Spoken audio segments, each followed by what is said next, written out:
नमस्कार, बहुत स्वागत आप सभी का। मैं हूं सुशांत सिन्हा। भारत और पाकिस्तान के बीच क्या जंग होने वाली, इसका जवाब मुझे लगता है 24 घंटे से भी कम समय में मिल जाएगा, क्योंकि लगातार प्रधानमंत्री नरेंद्र मोदी बड़े फैसले कर रहे हैं। खुलकर दुनिया को बता रहे हैं कि भाई हम पाकिस्तान को, वहां बैठे आतंकियों को छोड़ने वाले नहीं हैं।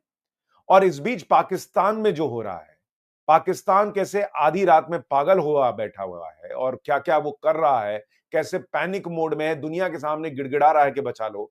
आज इस वीडियो में देखना चाहिए आपको, पाकिस्तान क्या कर रहा है, नहीं कर रहा है, सब बताऊंगा।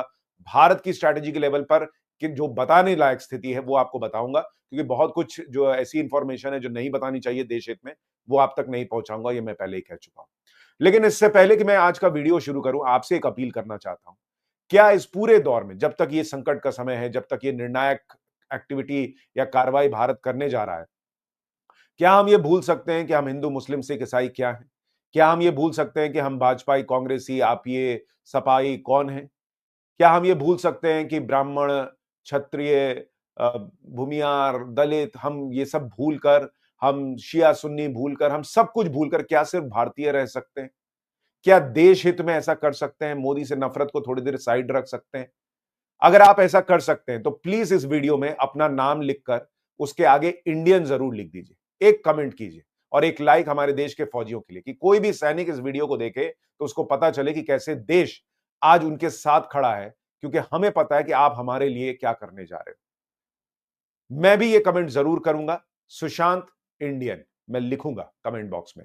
लेकिन सबसे पहले आपको बता देता हूं कि आज की बड़ी खबर, भाई आज एक तो ताबड़तोड़ मीटिंग्स का दौर चल रहा है। CCS cabinet committee on security की बैठक हो चुकी है, खत्म हो चुकी। सीसीपीए राजनीतिक मामलों की कैबिनेट कमेटी की बैठक हुई है। कैबिनेट कमेटी की आर्थिक मामलों की जो कमेटी है उसकी बैठक हुई है। और फिर केंद्रीय कैबिनेट की बैठक हुई है। ये सारी बैठकें बताती हैं कि भारत बहुत बड़ा एक्शन करने जा रहा है, क्योंकि आप अपना आर्थिक फ्रंट क्या होना चाहिए उसको भी देख रहे हो, पॉलिटिकल लेवल पर क्या होना चाहिए वो भी देख रहे हो, और सिक्योरिटी के लेवल पर क्या होना चाहिए, सब कुछ अब आज की डेट में फाइनल हो चुका है, लॉक हो चुका है। और पीएम मोदी ने कल ही सेनाओं को, तीनों सेनाओं को खुली छूट दी है कि बॉस आपको जैसे ठोकना है, जब ठोकना है ठोक दीजिए, हम आपके साथ खड़े हैं। ये नेतृत्व देश को चाहिए होता है कि पीएम कहे कि आप चिंता मत कीजिए, वर्ल्ड कम्युनिटी में क्या होगा नहीं होगा, हम है ना आपके साथ, कीजिए, ठोकिए, हम है। तो अपने सैनिक तो वैसे ही जबरदस्त लोग हैं। और पीएम मोदी का यही बयान पाकिस्तान में जो है वो लोगों की नींद उड़ा रहा है, वो वहां परेशान है। इसी बीच केंद्रीय राष्ट्रीय सुरक्षा सलाहकार बोर्ड में भी पीएम मोदी ने बदलाव कर दिया है। तो पीएम मोदी एक के बाद एक ऐसे एक्शन ले रहे हैं जिससे पाकिस्तान में रात में भी खलबली मची है। इस बीच इंडियन आर्मी एक से एक वीडियो डाल रही है। जरा देखिए एक नया वीडियो उन्होंने कौन सा डाला है जिससे फिर पाकिस्तान घबराएगा।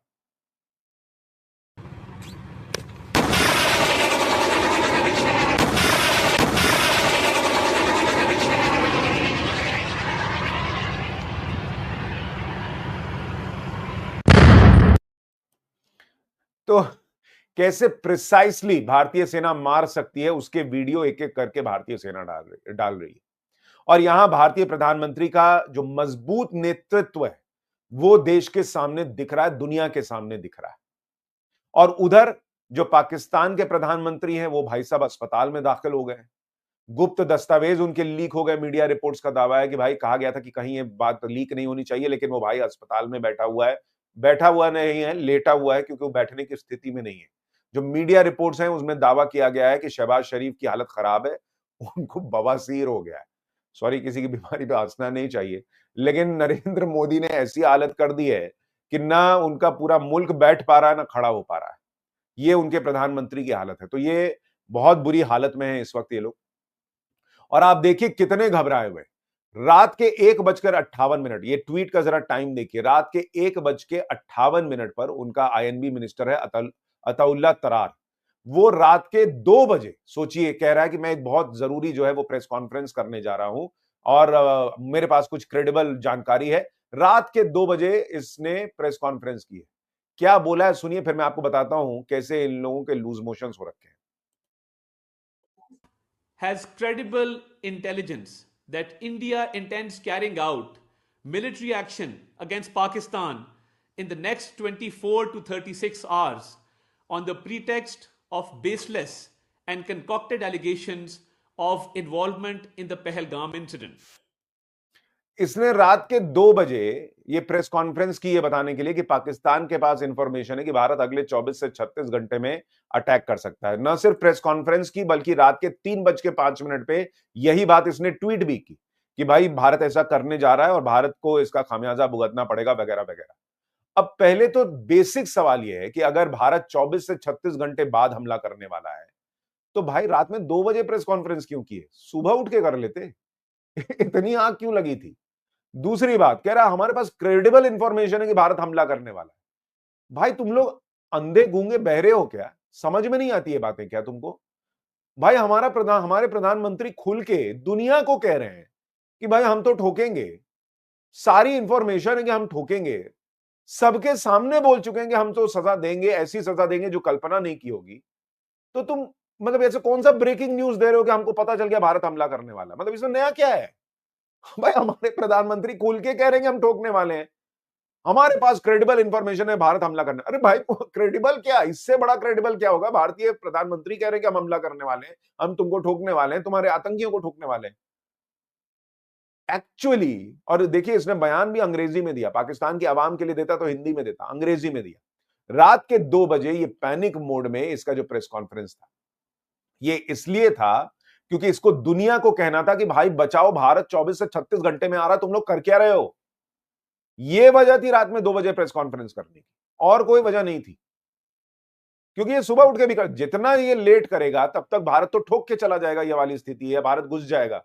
इसलिए इसने रात में 2 बजे प्रेस कॉन्फ्रेंस की कि कोई तो जगह होगा, कहीं तो कोई देख रहा होगा, दूसरी जगह टाइम जोन अलग है, कोई तो देखो, कोई तो बचाओ। ये थी स्थिति, ये इसलिए इसने रात में 2 बजे प्रेस कॉन्फ्रेंस की, और कोई वजह नहीं। इसके पहले भी पाकिस्तान जो है वो यूनाइटेड नेशन से लेकर दूसरी जगहों पर जो है वो गुहार लगा चुका है कि भाई देखो कुछ कीजिए, रोकिए इनको। यूनाइटेड नेशन ने कहा कि भाई हमने बात की है शहबाज शरीफ से भी और भारत के विदेश मंत्री एस जयशंकर से भी, हमने कहा कि थोड़ा दोनों देशों को देखना चाहिए, शांति रखनी चाहिए। एस जयशंकर ने उस पर ट्वीट कर दिया, उन्होंने कहा कि हाँ एक फोन तो आया था यूएनएसजी के एंटोनी गुटेरेस का, हमने उनको कह दिया India is resolve that the perpetrators, planners and backers of this attack are brought to justice. उन्होंने कहा कि हम तो न्याय करेंगे, जिन्होंने हमला किया उनका हिसाब होगा। ये है नया भारत बॉस, यूनाइटेड नेशन को कह रहा है कि ओके वेरी गुड, तुमने कहा कि भाई जो टेररिस्ट अटैक हुआ है उसकी तुमने निंदा की, वेरी गुड, तुमने अकाउंटेबिलिटी तय होनी चाहिए ये कहा, इसके लिए वेरी गुड, लेकिन हमको जो करना हम तो करेंगे। ये है नया भारत, जिससे पाकिस्तान घबराया हुआ कि यार ये तो किसी की सुनी नहीं रहा, ये तो किसी की मानने को तैयार नहीं है। और इन लोगों की जो अलग अलग टैक्टिक चल रही है, आप देखिए, अब एक हामिद मीर है, वहां का पत्रकार है, सो कॉल्ड पत्रकार, उसने लिखा, किसी एक भारतीय डिफेंस एक्सपर्ट का कोई ट्वीट ले लिया और लिखा कि भाई भारत जो है वो पाकिस्तान के सामने कमजोर है, USA will not support India, Russia will remain neutral, but China will fully support Pakistan. मतलब इसके हिसाब से अमेरिका भारत के साथ नहीं है, हमको जरूरत भी नहीं है भाई। आपको याद होगा ट्रंप का एक बयान, ट्रंप ने कहा था कि मैंने मोदी को कहा था कि तुम्हारा हम मदद के लिए आ जाएं, तो मोदी ने कहा था कि हेलो, हमें किसी की मदद की जरूरत नहीं है, भारत अकेला काफी है, तो हमें अमेरिका की जरूरत भी नहीं है। वैसे भी रशिया न्यूट्रल नहीं रहेगा, ये भी मैं आपको बता देता हूं। जिस तरह से वो कह रहा है, वो लगातार कह रहा है कि हम भारत के साथ खड़े हैं और भारत को जो करना चाहिए वो करना चाहिए। अमेरिका खुद न्यूट्रल नहीं है भाई, उसके तुलसी गबार्ड से लेकर सारे लोग कह चुके हैं कि भारत को जो है वो आतंकवाद की लड़ाई में हम साथ देते हैं। और जहां तक चाइना की बात है, चाइना क्या कर सकता है, क्या कर रहा है, वो मैं आपको इस वीडियो में आगे बताऊंगा। लेकिन उससे पहले जरा हमारे देश के कुछ लोगों को आपको सुनवाता हूं। एक भाई साहब है संजय राउत, सुनिए जरा वो क्या कह रहे हैं, फिर आपको बताता हूं पाकिस्तान में रात भर और क्या क्या हुआ है, जरा इनको सुनिए। प्रधानमंत्री ने, एक मिनट मैं आपको सुनवाता हूं संजय राउत का बयान। फ्री हैंड देना ही चाहिए। आर्मी है इसलिए कश्मीर भारत में है, आर्मी को फ्री हैंड तो कश्मीर में भी था ना, फिर भी हमला हुआ है। आपकी जो बात है कि हमने हमारे फौज को फ्री हैंड दिया है, लेकिन पॉलिटिकल लीडरशिप की क्या भूमिका है उसमें? आर्मी के ऊपर छोड़कर आप इस समस्या से अपने आप को झटक नहीं सकते, या ऐसा नहीं है झटक दिया? ये ऐसे ऐसे तो लोग हैं इस देश में, इनको अलग बीमारी है कि कुछ भी मुंह से बोल देना है। कह रहे हैं कि ऐसे झटक नहीं सकते, झटकना होता तो ये सब हो ही नहीं रहा होता। सरकार रिस्पॉन्सिबिलिटी ले रही है और इसलिए ये कार्रवाई कर रही है, और कह रहे हैं कि फ्री हैंड दे दिया तो क्या ही बड़ी बात हो गई। भूल गए 26/11 हुआ था, मुंबई में अटैक हुआ था, एयरफोर्स ने कहा था कि हम तैयार हैं, बोलिए पाकिस्तान को ठोकाते हैं। उस वक्त के प्रधानमंत्री ने फ्री हैंड नहीं दिया, नहीं जाने दिया था एयरफोर्स को उधर ठोकने के लिए, डोजियर दिया था। फ्री हैंड नहीं देते थे, तब हम डोजियर देते थे पाकिस्तान को, ये देखो सबूत, ये देखो सबूत। हंसता होगा, मुझे तो लगता है पाकिस्तान उन डोजियर के पन्नों पर जो है ना, वो मूंगफली रख के खाता होगा कि क्या ही है, ये लोग डोजियर देते हैं। वो तो 2014 के बाद नरेंद्र मोदी ने जो है वो इलाज करना शुरू किया, तब जाके देश में आतंकी घटनाएं कम हुई है। कह रहे हैं फ्री हैंड दे दिया तो क्या ही बड़ी चीज हो। और ऐसे लोगों को कम से कम आज की डेट में किसी और से नहीं तो ओवैसी से सीखना चाहिए। आप सुनिए ओवैसी पाकिस्तान को लेकर क्या क्या बोल रहे हैं। मलेरिया की दवा नहीं बना सकते, तुम एक मोटरसाइकिल का टायर तैयार नहीं कर सकते, भारत बहुत आगे है, भारत से पंगा मत लो। अल्लाह का शुक्र है कि हमारे बुजुर्ग नहीं गए वहां पर, वरना इन पागलों को हमको देखना पड़ता। जो लोग गए उनको बर्दाश्त कर रहे हैं। हमको पाकिस्तान से कभी मतलब था, ना कभी रहेगा। अरे ये तुमको शर्म नहीं है कि तुम्हारे मुल्क को चीन के पास गिरवी करती हो और तुम इस्लाम की बात करते हो? वो चीन जो जिनजियांग में मुसलमानों को 20 लाख मुसलमानों को कैद में बंद कर दिया, जिनको जबरन सूअर खिलाया जा रहा है चीन में, आज वो मिनिस्टर इस्लाम की कामयाबी की बात। तो ऐसे लोगों को कम से कम ओवैसी से सीखना चाहिए। खुलकर खुला खेल रहे हैं बॉस, खुला बोल रहे हैं पाकिस्तान को कि तुम्हारी औकात नहीं है इंडिया के सामने, औकात नहीं है। और याद दिला रहे हैं कि चीन क्या करता है मुसलमानों के साथ। अगर जरा इतना ही ईमान है तुम्हारे अंदर, पाकिस्तानियों के अंदर, तो पहले तो चीन से तोड़ो रिश्ता। अगर इस्लाम की बात करते हो, ईमान की बात करते हो, सुअर का मांस खिला रहा है वहां पर उइगर मुसलमानों को चीन। ये कितने लोग यहां बोल पा रहे हैं? आप 10 चीजों में इत्तेफाक न रखें ओवैसी से, लेकिन आज की डेट में मुझे लगता है बड़ी बड़ी पॉलिटिकल पार्टी के नेताओं से बेहतर बोल रहे हैं और देश के साथ खड़े दिख रहे हैं। खैर, मैं अब आपको दिखाता हूं पाकिस्तान में रात भर क्या हुआ है। पगलाया हुआ तो है ही कि कहां से मदद मिले, क्या हो क्या ना हो। हामिद मीर ट्वीट कर रहा था कि भाई भारत के पास ताकत नहीं है, India's response will be massive at time and place of its choosing. Ex army commander ने कहा है कि भारत जब जवाब देगा तो ऐसा देगा कि पाकिस्तान बर्दाश्त नहीं कर पाएगा। इस बीच पाकिस्तानी सेना में आप देखिए कैसे खलबली मची है। जो पाकिस्तान की फौज है उसको कहा जा रहा है कि अफगान बॉर्डर से सैनिकों को उठा उठाकर जो है वो पीओके में वायुसेना के विमानों की तैनाती की जा रही है और पाकिस्तान में सैनिकों की शिफ्टिंग की जा रही है। पाकिस्तान इस वक्त सैंडविच बना हुआ है। एक तरफ से इंडिया ठोकने को तैयार है, अब वो उसके पास इतने सैनिक तो है नहीं, तो अफगानिस्तान बॉर्डर से हटा रहा है, वहां तालिबान ठोक देगा। मैं आपको बता रहा हूं इनकी समस्या अभी बहुत बढ़ी हुई है, इनको समझ में नहीं आ रहा। और बलूचिस्तान को लेकर जो बलोच आर्मी है वो अंदर ही अंदर इनको ठोक रही है, तो वो भी बहुत बड़ी खबर है। इस बीच पाकिस्तान जो है अपने F-16 को कहा जा रहा है कि वो इस वक्त जो है ग्वादर पोर्ट के पास ला रहा है ताकि भारत के S-400 के रडार के कवरेज से बच सके। ग्वादर पोर्ट जो है वो पाकिस्तान के लिए स्ट्रेटेजिकली बहुत इंपॉर्टेंट है। और पाकिस्तान को यह याद होगा कि 1971 में जब भारतीय वायुसेना ने भारतीय नौसेना ने वहां पर कराची पोर्ट को ध्वस्त कर दिया था, 7 दिन तक कराची पोर्ट जलता रहा था एक तरीके से। तो अगर कराची पोर्ट में भारतीय नौसेना जो है वो पाकिस्तान के सामने बहुत मजबूत है, तो अगर भारत ने नेवल अटैक कर दिया और कराची पोर्ट तबाह कर दिया, पाकिस्तान को पानी की तो दिक्कत है ही, खाने के वांदे पड़ जाएंगे। ये आप मान के चलिए। वैसे ही आटे के लिए मार मचती है वहां, कराची पोर्ट वो लाइफलाइन है उनकी, अगर वो खत्म तो पाकिस्तान के लिए बहुत मुश्किल हो जाएगा। दूसरी बड़ी बात कि ये तो हो ही रहा है कि भाई कराची पोर्ट के पास क्या चल रहा है, पाकिस्तान अपने रडार सिस्टम को जो है वो लेकर आ रहा है LOC के पास।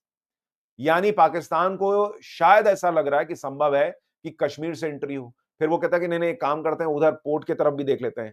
यही नरेंद्र मोदी ने इन लोगों की हालत करके रख दी है, इनको पगला के छोड़ दिया है। इनको समझ ही में नहीं आ रहा कि भारत किधर से घुसेगा, क्या LOC फांदेगा या फिर एरियल अटैक होगा, वायुसेना करेगी या नौसेना मार देगी। एक काम करो, थोड़ा उधर लगा दो, थोड़ा इधर लगा दो, रडार इधर लगा देते हैं।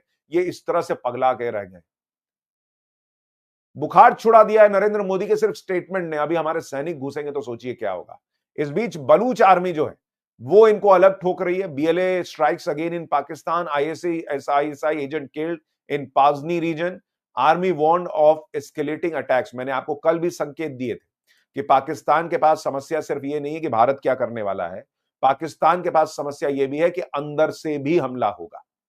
और बलोच आर्मी के पास ये शानदार मौका है, उसको पता है कि अगर इधर से भारत आ रहा है, अफगानिस्तान बॉर्डर खाली हो रहा है, वहां पर पाकिस्तान को झेलना पड़ेगा।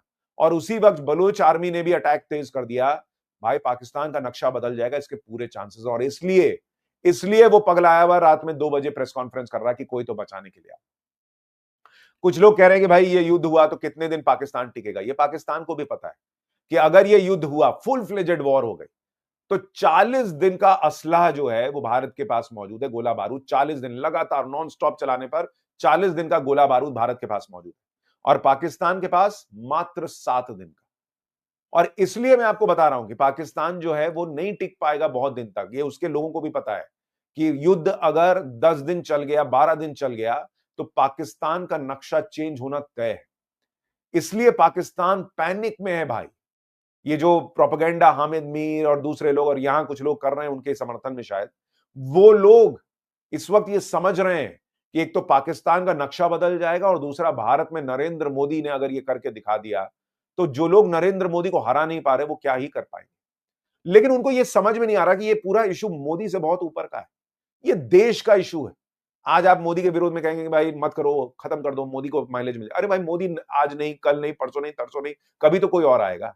लेकिन तब तक अगर इस समस्या का इलाज नहीं कीजिएगा तो किसी दिन आप भी बम धमाके में निपट जाएगा। जब आपका कोई अपना मर जाएगा तब आपको समझ में आएगा। और इसलिए मैंने शुरू में कहा कि इस देश की सेना के लिए एक लाइक इस वीडियो में जरूर कीजिए, और कमेंट में अपना नाम लिखिए और इंडियन लिखिए, ताकि आपकी पहचान आज की डेट में भारत की है, एक भारतीय की है, ये हमारे देश के सैनिकों को पता चले। खैर, आगे आपको यह भी बता दूं, एक पाकिस्तान की मोहतरमा है, उन्होंने कहा है कि भाई वो वक्त दूर नहीं है जब बाबरी मस्जिद की पहली ईंट की बुनियाद में पिंडी से आम सिपाही लगाएगा और उसमें पहली अजान पाकिस्तान का सिपासलार असीम मुनीर देगा।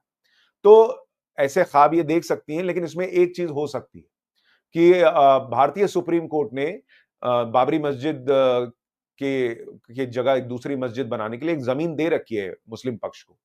तो जब हम मान लीजिए पाकिस्तान को कंट्रोल कर लेंगे, वहां का आसिम मुनीर जो है उसको हम लेबर की तरह यूज कर सकते हैं। उस जगह, वो जगह जो मुसलमानों को दी है, वहां ईंट लगाने के लिए हम पाकिस्तान के सिपाही को यूज कर सकते हैं, क्योंकि और क्या करेंगे, उसको बैठा के खिलाने से अच्छा है कि उसको लेबर की तरह यूज कर लेंगे, वहां उसको लगाएंगे, वो मस्जिद बनाएगा वहां पर मुस्लिम भाइयों के लिए।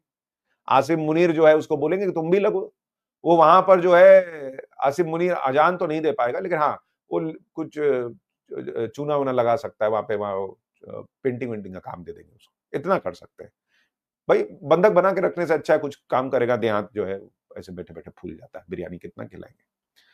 तो ये, खैर, चीन ने पाकिस्तान को आनन फानन भेजी है PL-15 मिसाइलें। पाकिस्तान इसकी फोटो डाल रहा है, मतलब अभी प्रोपेगेंडा वॉर भी कर रहा है कि भारत को लगे कि भाई हम तो पूरा तैयार है। भाई ये भी नहीं टिकेगी। भारत के पास राफेल और मेटियर मिसाइल्स है, सुखोई 30 MKI और अस्त्र मिसाइल है। और सबसे बड़ी बात, जिस PL-15 की बात हो रही है कि पाकिस्तान उसका इस्तेमाल करेगा, वो PL-15 जिस JF-17C विमान में लगाने की बात पाकिस्तान करता है, वो विमान जो है JF-17C वो कबाड़ है भाई। वो दुनिया भर की मिलिट्री रिपोर्ट्स हैं जो कहती हैं कि भाई ये 2 कौड़ी का प्लेन है, फाइटर जेट है। चीन अपने यहां इसका इस्तेमाल नहीं करता, वो उसको सटा दिया पाकिस्तान को। वहां के सैनिकों ने पैसा वैसा खाया होगा, आर्मी चीफ वगैरह ने, ले लिया कि लो लाओ लगाओ। और अब उसी कबाड़ के भरोसे ये भारत को के सामने टिकने की बात कर रहा है। कर लो यार, ये सबसे नहीं होना। और सबसे बड़ी बात मैं आपको बताऊं, एक चीज हमेशा ध्यान रखिएगा, हथियार कितने हैं इससे ये मायने रखता है, लेकिन एक लेवल तक। उसके बाद कलेजा कितना है ना, ये मायने रखता है। स्किल कितना है ये मायने रखता है। और हमारे भारत के सैनिक, जो उनके पास जज्बा है, जो जोश है, जो हुनर है, उसके सामने ये पाकिस्तानी नहीं टिकते। और इसीलिए ना 65 में टिके, ना 71 में टिके, ना 99 में टिके। अपनी मर्जी से बाजार से सस्ते भाव में खरीद के मेडल लगा लेने से कुछ नहीं होता। पब्लिक पूछती है भाई तुमने मेडल किस बात का लगाया, जीते तो हो नहीं कोई वॉर। इसलिए ये निर्णायक समय है जब ये कार्रवाई होगी। और मुझे लगता है कि शायद संभव है कि जो पाकिस्तान के INB मिनिस्टर कह रहे हैं 24 से 36 घंटे का समय, शायद उससे भी कम समय बचा हो पाकिस्तान के पास। आज की रात पाकिस्तान के लिए बहुत भारी हो सकती है। आपकी राय क्या है कमेंट करके बताइएगा। बाकी की खबर न्यूज की पाठशाला में रात 8:50 बजे टाइम्स नाउ भारत पर। नमस्कार।